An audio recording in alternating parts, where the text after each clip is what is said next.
Change ಆಗಿಸೋ chances ಏನು ಈ ಸರ್ಕಾರ ಏನು ಹೈಕಮಾಂಡ್ ಇದೆ ಅಲ್ಲ, ಹೈಕಮಾಂಡದಲ್ಲಿ ಟೆಂಡರ್ ನಡೆದಿದೆ. ಡಿ ಕೆ ಶಿವಕುಮಾರ್ ಹೆಚ್ಚು ಕೊಡ್ತಾರೋ, ಸಿದ್ದರಾಮಯ್ಯನವ್ರು ಹೆಚ್ಚು ಕೊಡ್ತಾರೋ. ಆ ಟೆಂಡರ್ ಇನ್ನೂ ಬಿಡ್ ನಡೆದಿದೆ, ಇನ್ನೂ ಅದು ಕೊನೆಯ ಫೈನಲ್ ಆಗಿಲ್ಲ. ಆದ ಕೂಡಲೇ ರಾಹುಲ್ ಗಾಂಧಿ ಅನೌನ್ಸ್ ಮಾಡ್ತಾರೆ, ಇದು ರೇಟ್ ಹೆಚ್ಚಾಗಿದೆ, ಅದಕ್ಕೆ ನಾನು ಇಂಥವ್ರು XYZ ಮಾಡಿದೆ. ಕಾಂಗ್ರೆಸ್ ಶಾಸಕ ರಾಜಣ್ಣ ಅವರೇ ಈಗ ವ್ಯಕ್ತಪಡಿಸ್ತಾ ಇದ್ದಾರೆ, ಸಿದ್ದರಾಮಯ್ಯ ಅವರು ಅಸಹಾಯಕರಾಗಿದ್ದಾರೆ, ಮಾತಾಡ್ತಾ ಇಲ್ಲ. ರಾಜಣ್ಣ ಅವ್ರು ಹೇಳಿದ್ದು 100% ಸತ್ತಿದೆ. ನನ್ನ ಹಾಗೆ ರಾಜಣ್ಣ ಅವ್ರು ಸಹ ಕಾಂಗ್ರೆಸ್ನಲ್ಲಿ ನೇರವಾಗಿ ಮಾತಾಡೋರು. ಅವರು ಸಿದ್ದರಾಮಯ್ಯನವ್ರು ಭಾಳ ನಂಬಿದ್ರು. ಇವರು ಒಬ್ಬರೇ ಅಲ್ಲ, ಭಾಳಷ್ಟು ಸಿದ್ದರಾಮಯ್ಯ ಫಾಲೋವರ್ಸ್ ಬಳಿ ಈ ಒಂದು ಭಾವನೆ ಬಂದಿದೆ. ಒಂದನೇದು, ಸಿದ್ದರಾಮಯ್ಯನವರು ಮೊದಲಿನ ಸಿದ್ದರಾಮಯ್ಯ ಇಲ್ಲ, ನಂಬರ್ 1. ಇದನ್ನು ವಿಧಾನಸಭೆದಾಗ ಹೇಳೀನಿ. ಎರಡನೇದು, ತಮ್ಮ ಫಾಲೋವರ್ಗಳ ರಕ್ಷಣೆ ಮಾಡ್ತಾಯಿಲ್ಲ.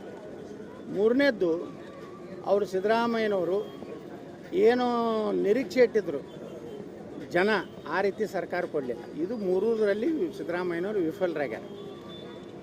ಈ ವಿಡಿಯೋ ನಿಮಗೆ ಇಷ್ಟವಾದಲ್ಲಿ ಲೈಕ್ ಮಾಡಿ, ಶೇರ್ ಮಾಡಿ, ಸಬ್ಸ್ಕ್ರೈಬ್ ಮಾಡಿ.